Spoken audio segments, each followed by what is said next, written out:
Este documental cuenta con los siguientes auspicios institucionales.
Con la llegada de Cristóbal Colón a la isla La Española, hoy Santo Domingo, y Haití, la conquista de las Antillas desencadenó una disminución demográfica en los aborígenes, debido al conjunto de enfermedades que trajeron los conquistadores, la falta de defensas de los indígenas y la explotación sin medida a que fueron forzados.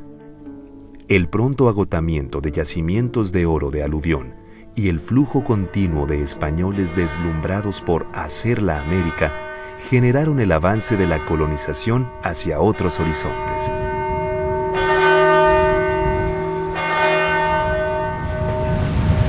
En 1517, Francisco Hernández de Córdoba, navegando desde Cuba a la captura de esclavos, exploró la costa de Yucatán y descubrió la existencia de la civilización maya.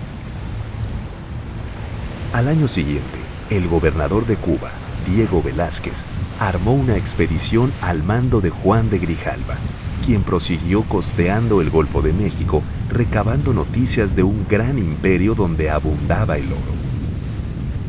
El día de San Juan Bautista, el 24 de junio de 1518, echó anclas frente a un arrecife de coral, que según entendió de unos nativos que se acercaron a la playa desierta, pertenecía al gran señor de Culúa, México Tenochtitlan, por lo que dio al islote el nombre de San Juan de Ulúa. En ese mismo arenal inhóspito, siendo Viernes Santo, el 22 de abril de 1519, desembarca Fernando Cortés y es recibido por indios totonacos que llamaban a esa playa Chalchicueyecan.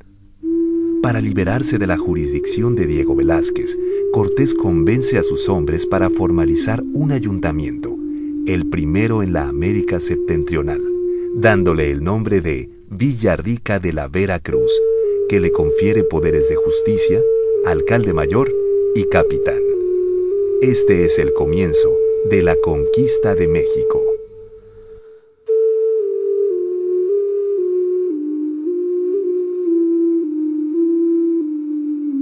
El 13 de agosto de 1521, después de una ardua resistencia mexica, Fernando Cortés toma México Tenochtitlan.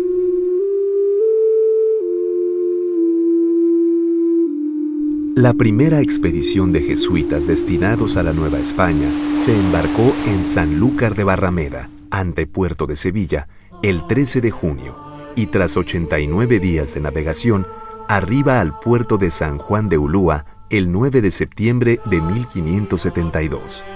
Eran 8 sacerdotes, 3 escolares y 4 hermanos coadjutores. Como provincial venía el padre Pedro Sánchez. Durante una escala en la ciudad de la Vera Cruz, hoy la Antigua, celebraba su fiesta titular de la Santa Cruz, motivo por el cual las autoridades instaron al padre Sánchez honrase el púlpito aquel día, 14 de septiembre de 1572, que puede considerarse como el primer sermón jesuita escuchado en tierras mexicanas. Santa María, Mater Dei. El día 18, a lomo de mula por el Camino Real, se dirigieron a Puebla y de ahí a la Ciudad de México, donde llegaron la noche del 28 de septiembre de 1572, haciendo el último trayecto en chalupas, surcando la laguna de Chalco y la acequia real. Una vez fundado el Colegio Máximo de México en 1572, pasaron algunos jesuitas a residir a Tepotzotlán, a fin de aprender las lenguas otomí, náhuatl y después también mazahua, y continuar la evangelización iniciada por los franciscanos y el clero secular. Parte fundamental de la historia de la Compañía de Jesús en Nueva España y de México está detrás de estos muros. Haremos un recorrido por los distintos espacios de este conjunto, considerado uno de los ejemplos más significativos de la arquitectura virreinal.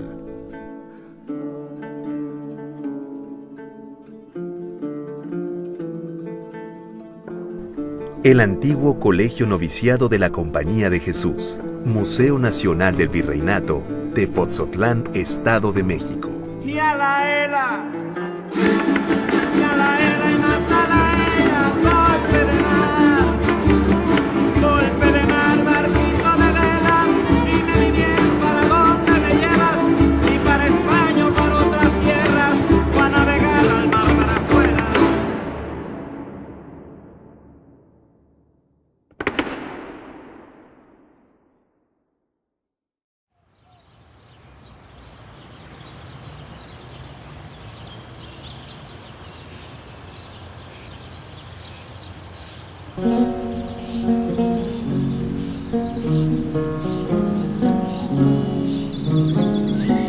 Soy Gaudencio Neri Vargas.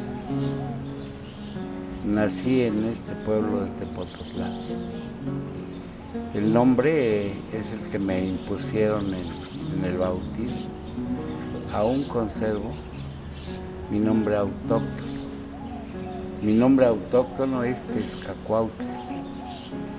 Quiere decir águila resplandeciente o águila de collar. Tepotzotlán aún conserva su nombre autóctono, que se deriva de la lengua náhuatl.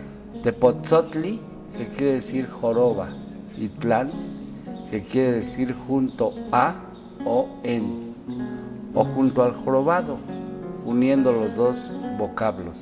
Y esto se debe que el asentamiento prehispánico se dio frente a este pequeño macizo montañoso que tenemos al lado poniente del pueblo, y que esos cerros, particularmente uno, tiene la configuración de joroba. Este fue uno de los asentamientos prehispánicos más importantes. Llegaron a tener estos pueblos mucha importancia antes de que se fundara Tenochtitlan, México, capital de lo que es hoy este país, México.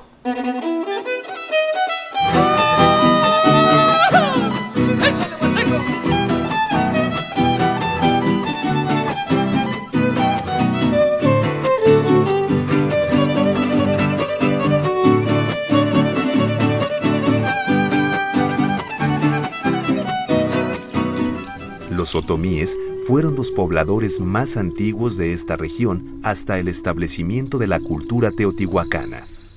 Tepotzotlán se funda como señorío indígena en 1460. Este señorío duró 103 años. Con la llegada de los españoles se interrumpe la actividad de este pueblo indígena como de sus pueblos sujetos. Aquí se asentaron grupos chichimecas provenientes del norte, pero también gente industriosa que venía del Golfo. Aquí llega Hernán Cortés el 3 de julio de 1520. Pasa por este sitio huyendo de la batida que tuvieron el 30 de junio en la calzada de Tlacopan, hoy Tacuba.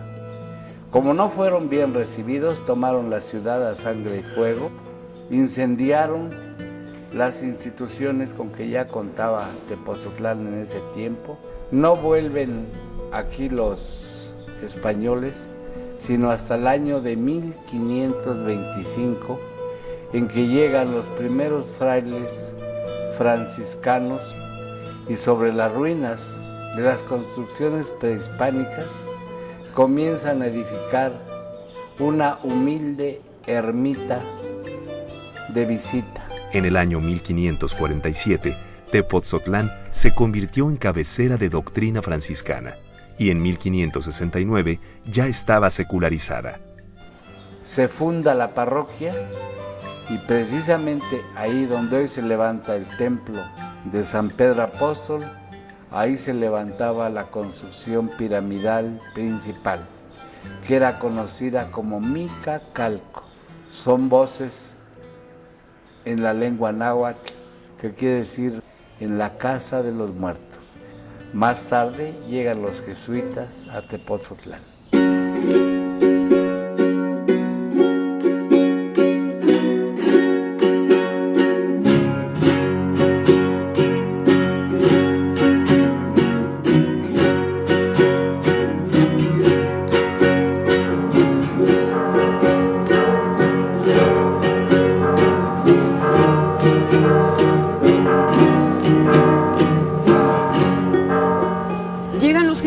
En 1580 encuentran esta capilla que era atendida por el convento franciscano de Cuautitlán. Establecen una residencia, es lo primero, una residencia para aprender lenguas.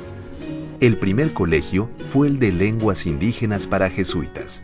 Hubo maestros importantísimos jesuitas, también los hubo de otras órdenes religiosas, que van a hacer una obra enorme de trabajos, diríamos, no quiero llamar civilizatorios porque pienso yo que todos los pueblos tienen una cultura, ¿no?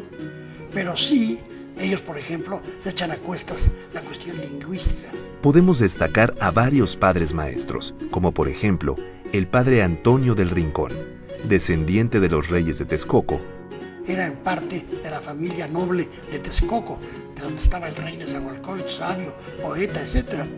Y este padre, Rincón, hizo un primer arte, bueno, ya había habido hechos por franciscanos y por dominicos, artes, se llamaba así a las gramáticas de lenguas indígenas. Y él fue maestro de otro jesuita florentino, Horacio Carochi, o Caroqui, que llegó a México y estuvo, y esto me lleva a hablar del gran colegio de Tepoztlán. Él estuvo en Tepoztlán y allí Carochi aprendió náhuatl y otomí. Es maestro en el colegio de Tepoztlán y elabora otro arte de la lengua mexicana verdaderamente extraordinario.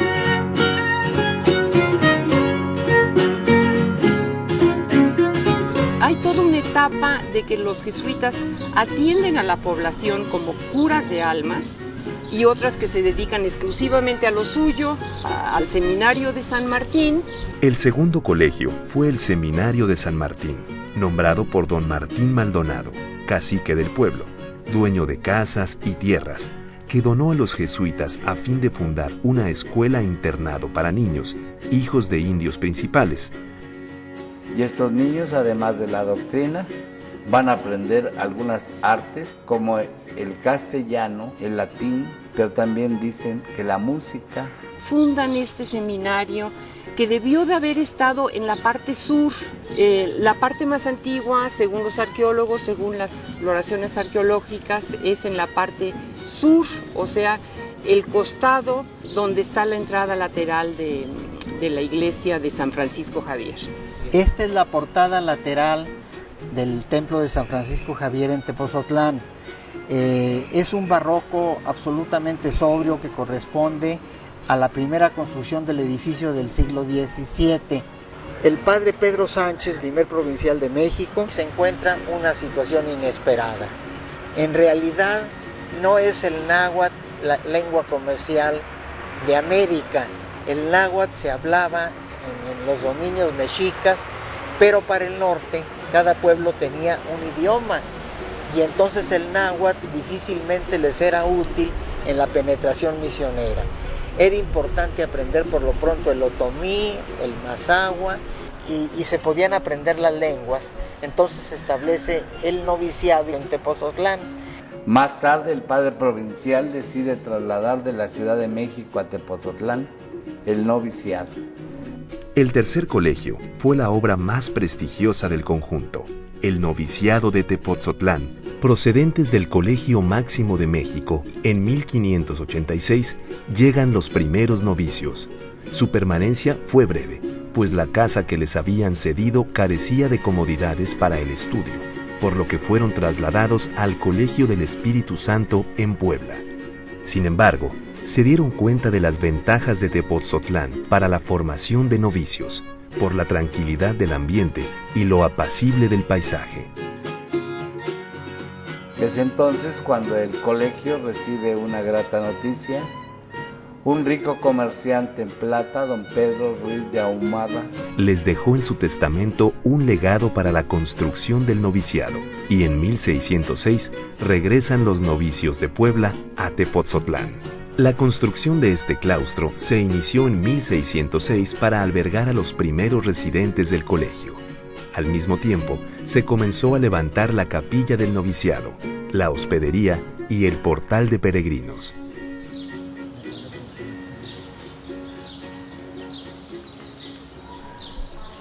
La antigua entrada al claustro es el portal de acceso al actual Museo Nacional del Virreinato, coronado con el lema Ad Maiorem Dei Gloriam, a la mayor gloria de Dios, en el dintel de la sobria entrada que da ingreso a la portería. Es la entrada principal al edificio. La puerta presenta una mirilla con el monograma IHS, Iesus Hominum Salvator, Jesús Salvador de los hombres. Pasando la portería y al final de un pasillo se destaca una portada adintelada y policromada con los emblemas marianos del sol y la luna.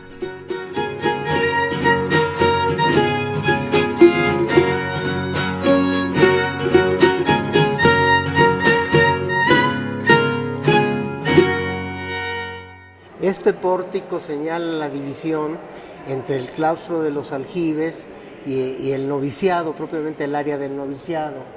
Y el letrero está en la casa de Dios y la puerta del cielo. Capilla del noviciado.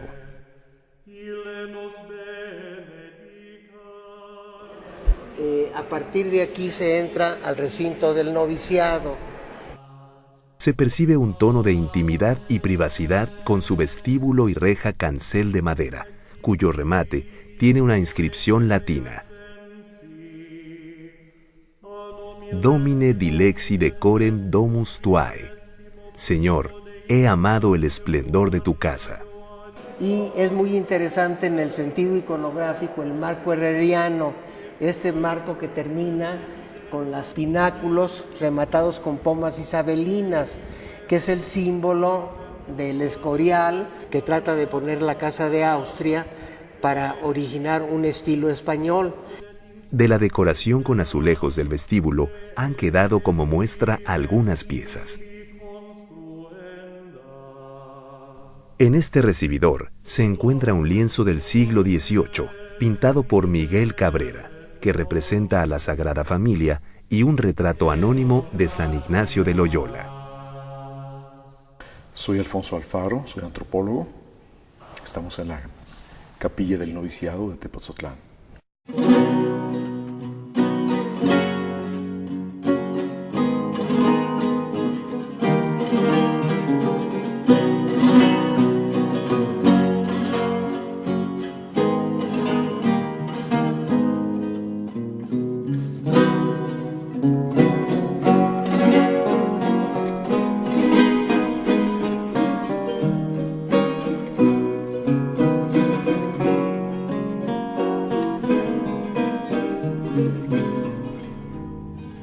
Se trataba fundamentalmente de responder a la crisis de la cultura europea respecto del uso de las imágenes. Y la Iglesia da una respuesta vehemente y afirmativa, una respuesta en la cual la Compañía de Jesús tiene un papel muy importante, de los jesuitas en el Concilio de Trento, y sobre todo su práctica pastoral y sobre todo su práctica litúrgica ayudan la construcción de un lenguaje, el primer lenguaje universal capaz de articular a todas las culturas, de entrar en comunicación con todas las culturas, desde los niveles más bajos de las pirámides sociales hasta los vértices más elevados. Este proyecto estético surgió de un proyecto espiritual, de la espiritualidad de la Compañía de Jesús, específicamente de la experiencia mística de Ignacio de Loyola, y de una serie de corrientes estéticas que estaban teniendo un enorme vigor en la Europa del Renacimiento. Son imágenes que hablan a los sentidos y a los sentimientos. Hay una profunda complejidad filosófica y teológica detrás de ellas que las fundamenta, que las sustenta. Es decir, estas imágenes tienen esta particularidad. La estructura de la capilla corresponde a una planta rectangular y para dar presencia al retablo se alza el techo, de modo que la parte del presbiterio tiene una profundidad mayor que la nave. Esto produce un retablo verdaderamente monumental para el espacio de la capilla.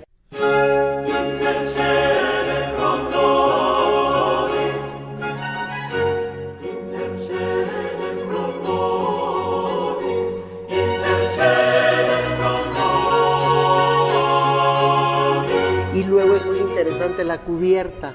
La cubierta va a representar los escudos de las órdenes religiosas que participan en la evangelización en México.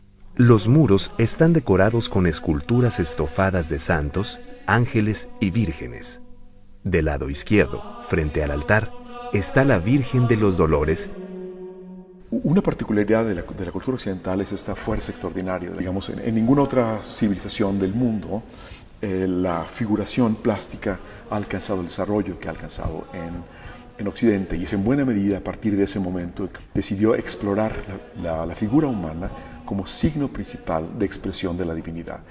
Es decir, si la forma principal como Dios se manifestó a los seres humanos fue a través de un cuerpo, del cuerpo de Jesús, la exploración del cuerpo, la expresión plástica del cuerpo será necesariamente una tarea no solamente del artista, sino de la humanidad. Los seres humanos encontrarán una gran cantidad de claves para entender el funcionamiento de la divinidad a través del conocimiento de la exploración de la figuración plástica. Los ángeles, que aquel parece ser más bien San Gabriel Arcángel, que también con su figura, con su postura, es posible una identificación, no están destinados propiamente al culto en sí. Entonces, si tú ves esta imagen y ves el atributo que lleva la azucena, pues obviamente está haciendo una alusión a San Gabriel en el momento de la Anunciación, pero no es una escultura hecha para rezársele, sino para recordar el momento histórico. Sobre la puerta de acceso está colocado un enorme lienzo, una obra de autor anónimo del siglo XVII que representa la alegoría de los arcángeles y la orden jesuita. En los extremos inferiores se representa a 6 jesuitas. Preside la escena la Santísima Trinidad, el Padre, el Hijo y el Espíritu Santo. Complementan la decoración del presbiterio imágenes de santos jesuitas y 2 portadas de madera tallada y dorada. Una pertenece a la sacristía y la otra sirve de marco al nicho de la escultura orante del benefactor Pedro Ruiz de Ahumada. Es don Pedro Ruiz de Ahumada, descendiente de la familia de Santa Teresa de Ávila, que es uno de los donantes fundamentales de la capilla del noviciado, y por eso se le pone en oración en el presbiterio.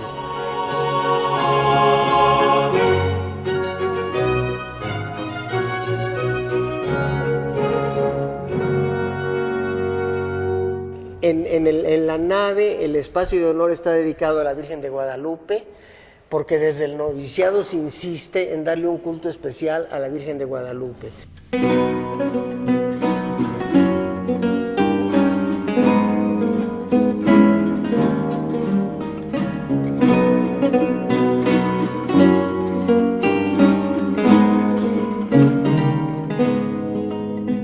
Si tú sigues de principios del siglo XVII a la coronación pontificia, está siempre la presencia de jesuitas dirigiendo toda la devoción mariana, encauzándolo hacia la imagen de la Virgen criolla, la Virgen mestiza, que va a ser el fundamento de la nacionalidad mexicana en cuanto al aspecto religioso.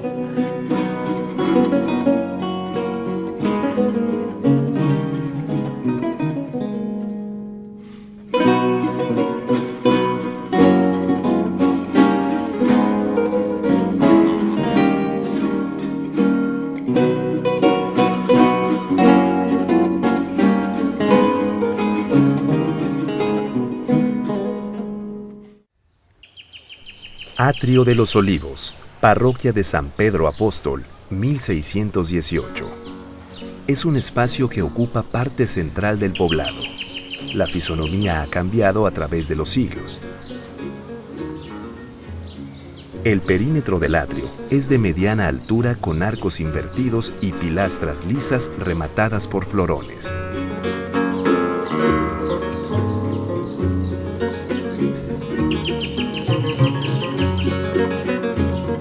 Según la Corónica y Historia Religiosa de la provincia de la Compañía de Jesús de México en Nueva España, del padre Andrés Pérez de Rivas, la parroquia de San Pedro fue construida por los jesuitas en 1618 al recibir la propiedad del curato. La huerta tiene una extensión aproximada de 3 hectáreas y limita con la parte posterior de la hoy parroquia de San Pedro y su casa cural, así como con la antigua zona de molinos. Capilla de la Huerta. En la huerta se ubica la pequeña capilla de Montserrat. La capilla aloja un relieve de piedra con restos de policromía, que representa a la Virgen con el niño. Esta devoción, conocida como Virgen de las Nieves o del Popolo, fue introducida en América por los jesuitas para ser venerada en los colegios recién fundados.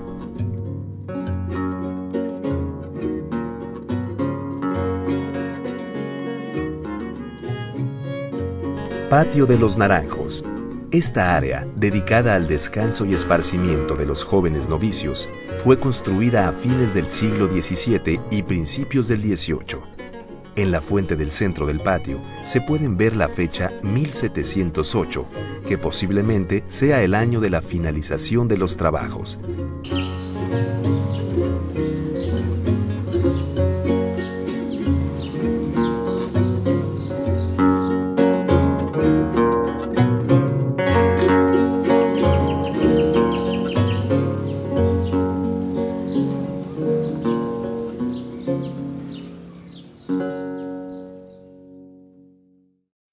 Tepozotlán es una iglesia y un convento, colegio, no convento. Los jesuitas no tenían conventos, tenían colegios. Y en ese colegio se conjugan en la arquitectura y en el arte grandes creaciones. El altar barroco maravilloso de Tepozotlán, toda la construcción, se conserva también, que hoy día es la sede del Museo del Virreinato.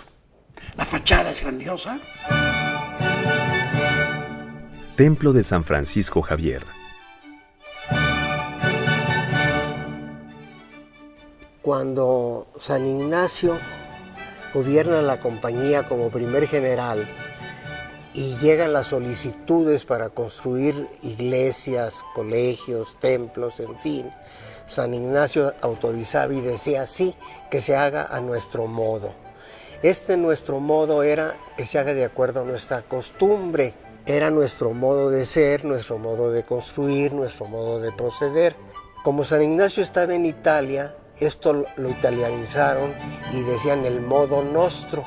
San Ignacio pone diferentes categorías.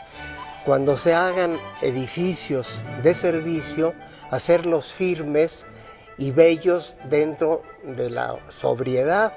Dice, a la iglesia, al templo, no hay que negarle recursos, es la casa de Dios y se debe de hacer con lo mejor de nuestros recursos y con lo mejor de nuestro ingenio. Gloria.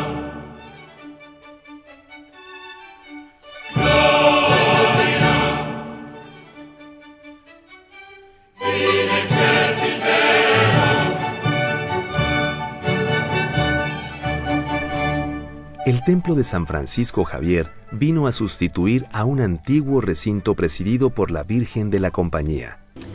Y las funciones públicas las dan en esta iglesia de San Javier, que se inaugura en 1682.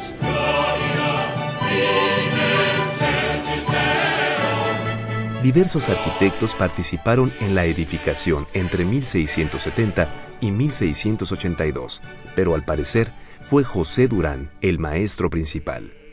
Se construyó en distintos períodos y se debió a la vinculación entre los jesuitas, una familia de arquitectos, los Durán, y una familia de bienhechores, los Medina Picasso.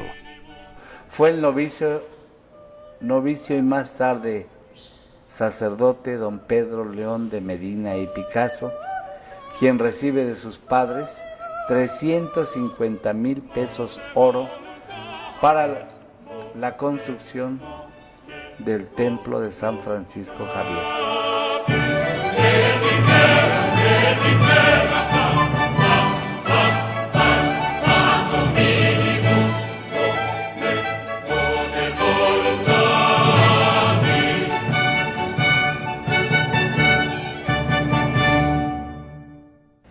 Pero el interior del templo no tenía la hermosura que podemos contemplar hoy.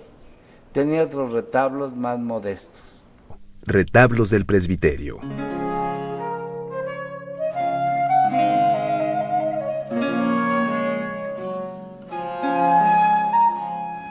Estos que vemos hoy día fueron construidos 70 años después, en que el rector del colegio, el padre Pedro Reales, a su costa decidió vestir de gala al templo, y para lograrlo contrató a los dos artistas más destacados del momento. En 1753 eligió como director artístico al pintor Miguel Cabrera, encargándole los retablos junto con el escultor Higinio Chávez. El pintor oaxaqueño Miguel Cabrera, uno de los artistas más importantes de la Nueva España, participó ampliamente en la ornamentación de Tepotzotlán. El ábside de la iglesia se presenta con 3 retablos, de los cuales el central está dedicado a San Francisco Javier.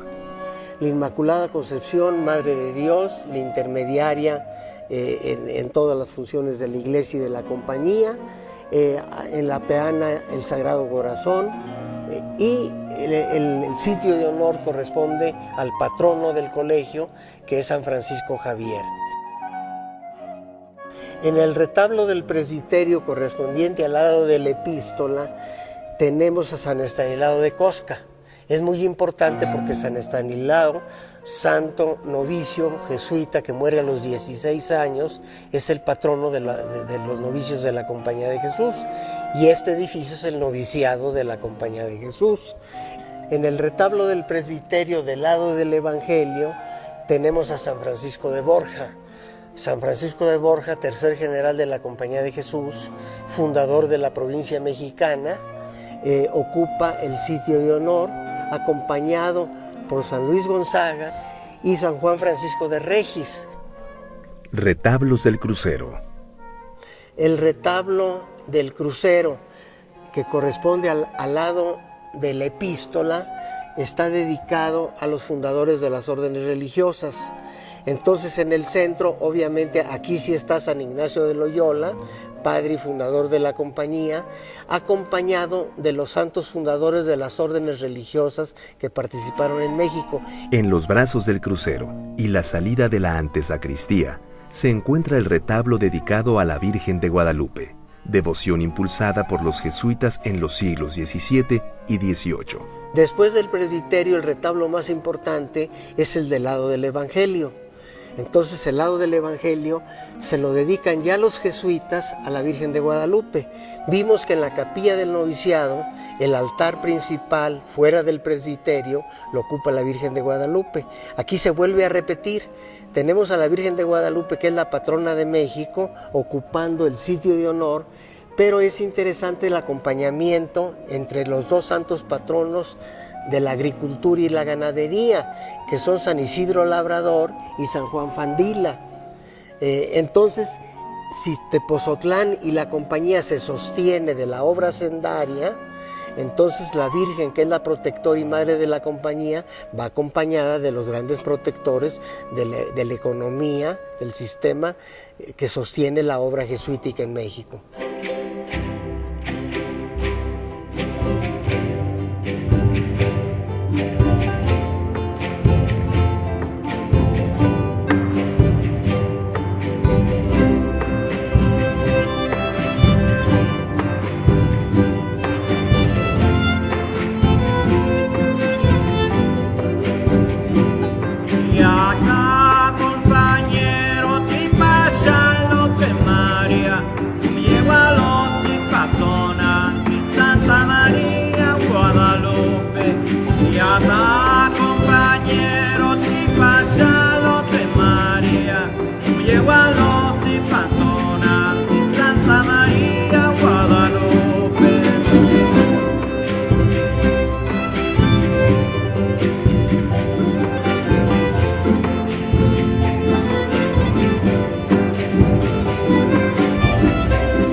En este proyecto estético hay dos elementos que son específicamente jesuíticos.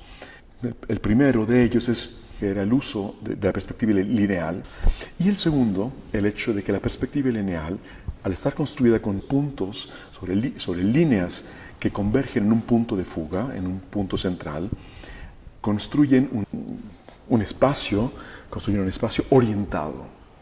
Y esta orientación de las diferentes realidades en torno a unas líneas que convergen está directamente relacionada con el punto esencial de partida del proyecto espiritual de la Compañía de Jesús, que es el principio y fundamento del cual surgen los ejercicios espirituales. Pintura mural.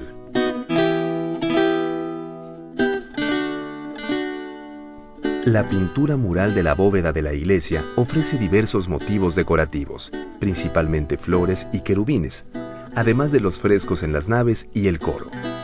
Las pinturas que recubren las bóvedas del presbiterio y del crucero son la glorificación de San Ignacio de Loyola y de San Francisco Javier, que entre otras fueron realizadas por Miguel Cabrera entre 1755 y 1756. Dejando el testimonio de su firma en la bóveda. Las pechinas de la cúpula conservan pintura mural del siglo XVII, que representan 4 de los santos jesuitas: San Luis Gonzaga con la rama de azucenas y un crucifijo, San Estanislao de Kostka con el Niño Jesús, San Francisco de Borja con un cráneo en su mano y San Ignacio de Loyola con el estandarte de la orden.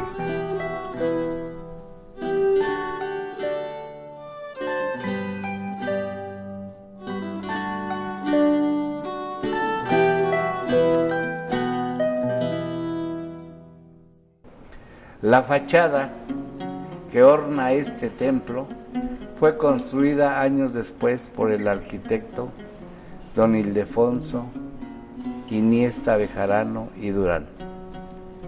La fachada original del siglo XVII quedó cubierta en el siguiente siglo por la que vemos ahora, que es uno de los ejemplos más sobresalientes de la cantería arquitectónica del barroco mexicano. Se trata de una fachada retablo con 3 calles definidas mediante el uso de estípites. En el portón del templo, en un primer cuerpo, se destacan a San Ignacio de Loyola y San Francisco de Borja. cuyo segundo cuerpo se abre una enorme claraboya, sobre la cual desplanta un nicho con la imagen titular, San Francisco Javier. En el segundo cuerpo está representada la gloria alcanzada por santos de distintas órdenes religiosas. En los nichos vemos a San Luis Gonzaga y San Estanislao de Kostka, novicios ejemplares de la Compañía de Jesús.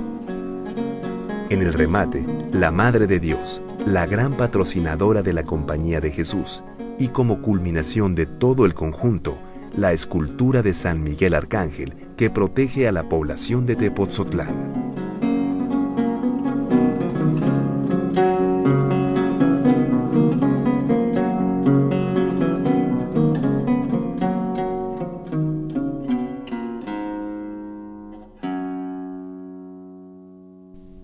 Por cerca de 180 años, Tepotzotlán fue el lugar donde se formaron la mayoría de los jesuitas de la antigua provincia mexicana.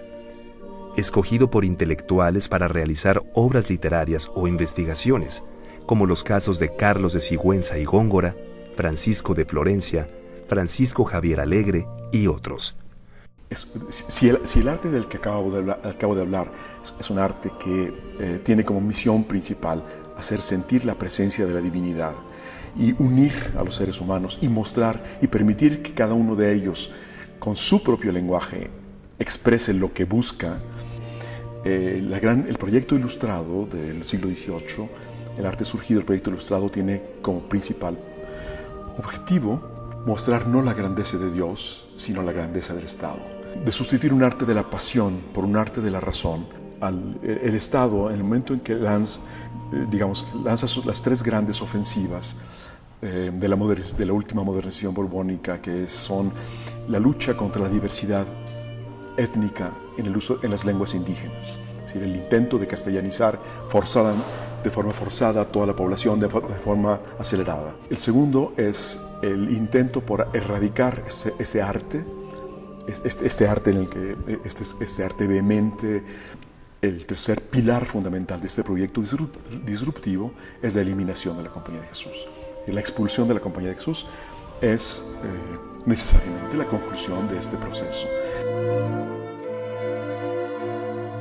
La expulsión, el destierro. En 1767, Carlos III expulsó a los jesuitas de los dominios españoles. La madrugada del 25 de junio, los jesuitas de Tepotzotlán fueron arrestados y remitidos al viejo continente. Un tercio quizá menos de un tercio tal vez de la gente de la provincia eran checos, alemanes, polacos, italianos. Había una élite internacional totalmente conectada con la cultura más moderna y con la cultura más sólida desde el punto de vista clásico, pero con las culturas indígenas también. Es decir, esta élite capaz de hacer eso, de vincularse hacia arriba, hacia abajo, hacia los lados, es algo que fue roto, desarticulado, desbaratado en una noche. Se les arresta, y todos son conducidos a Veracruz. Sabemos que en el trayecto algunos mueren, ¿no? Llegan a Veracruz y de Veracruz Clavijero en varias fragatas y otros jesuitas van saliendo periódicamente. Recuerde que allí estuvieron hombres como Francisco Javier Clavijero. Los exiliados se fueron a Bolonia con muchos otros jesuitas de diversos orígenes y allí realizaron una labor importantísima. Y de repente llega a manos de Clavijero un libro escrito por un señor, Corneille de Pau, ¿no? Nacido en Holanda, un filósofo, que hace una publicación que se llama Investigaciones filosóficas sobre los americanos, Recherche philosophique sur les Américains. Y para Corneille de Pau, el continente americano era un continente que recién había emergido de las aguas a comparación de los otros continentes. América era una especie de pantano. El conde de Buffon, el gran naturalista francés, escriben sobre América y los americanos. Que se dice Buffon, más serio, un hombre que durante años hace una profundísima investigación sobre la naturaleza en los continentes, sobre los animales, las plantas, pero sin embargo son pueblos sin historia, por ejemplo, dice Buffon, los pueblos con una historia malograda, Y pues ya no digamos el juicio que hace Corneille de Pau, incluso el conde de Buffon, sobre el nativo americano, digamos ahora el indígena americano. Buffon llega a decir es un animal de primer rango, ¿no? Corneille de Pau es con una burla tremenda, dice, bueno, es que estos son cobardes, no quieren a sus hijos, así tal cual, ¿no? El gran investigador sobre América. Es decir, es una visión, y fíjate, estamos hablando de la visión ilustrada, ¿no? De algunos representantes de la visión ilustrada, estamos en el siglo XVIII. Ahí ya se decidió Clavijero a responder, a presentar la historia desde su punto de vista, una visión distinta o una historia para Clavijero más apegada a la verdad de lo que se decía. Y el proceso de construcción que entre todos elaboran, al ir sustituyendo el nombre novohispano por mexicano, es un proceso paulatino muy interesante, acaban diciendo, en el fondo, acaban convirtiendo a los ancestros indígenas en los ancestros de la nación toda, por el cual sustituyeron su linaje de sangre por un linaje de suelo. Devolver la dignidad al pasado mexicano, al pasado indígena, presentar a la historia de los aztecas como una historia incluida en la gran marcha de la historia de las civilizaciones. Es decir, es integrar a la historia azteca en esta gran marcha y al mismo tiempo es darle su dimensión universal al hombre americano, ¿sí? Al hombre mexicano. Es decir, este es el hombre como cualquier hombre universal y como un pueblo del que podemos aprender, ¿sí? Retomar muchas de las cosas para nuestra propia vida. Me parece extraordinariamente valioso el testimonio de estos expulsos, ¿no? Porque son personas que ante el infortunio reaccionan construyendo y sin dejarse milanar por nada, sabiendo que lo que construían iba a tener efecto en 2 o 3 generaciones adelante.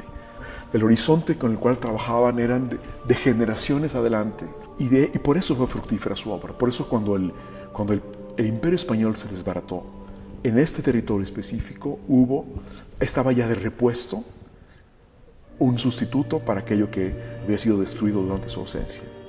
Ese repuesto era la ideología de la nación mestiza, etc. Ellos lo construyeron ahí, estaba listo, el momento que el otro se desbarató, ahí estaba. Fueron respetados por humanistas italianos y europeos. Por ejemplo, Clavijero escribe su Historia Antica del México, obra que se traduce a un montón de lenguas. Allí, el padre Alegre termina su historia de la provincia de la Compañía de Jesús de Nueva España. Realmente estos jesuitas expulsos dieron gran brillo a México.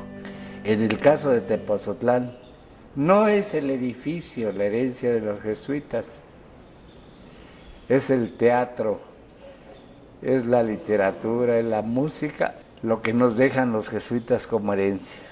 Algunas costumbres, ya que ellos utilizaron las representaciones teatrales para mantener la unidad del pueblo, pero también para conservar, mantener viva la fe que desde un principio en que llegan aquí habían enseñado a los pueblos indígenas.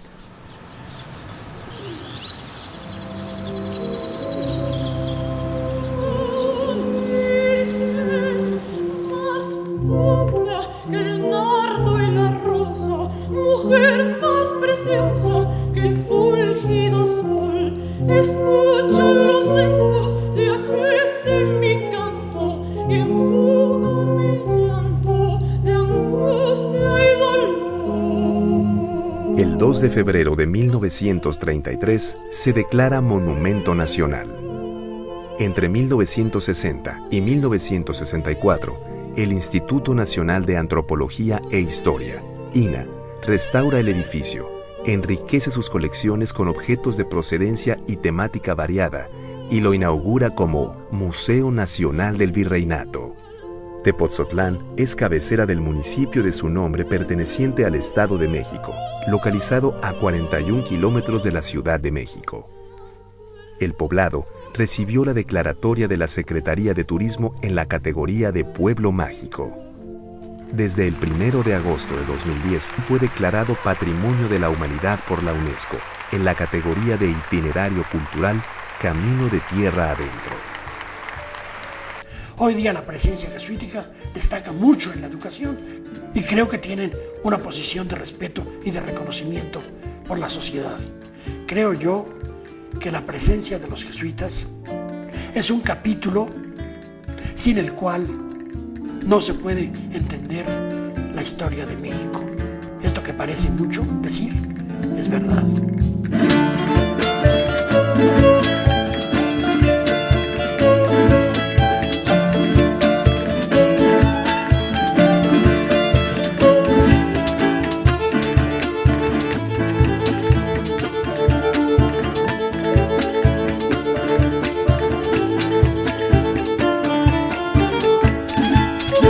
El antiguo Colegio Noviciado de la Compañía de Jesús, Museo Nacional del Virreinato, Tepotzotlán, Estado de México.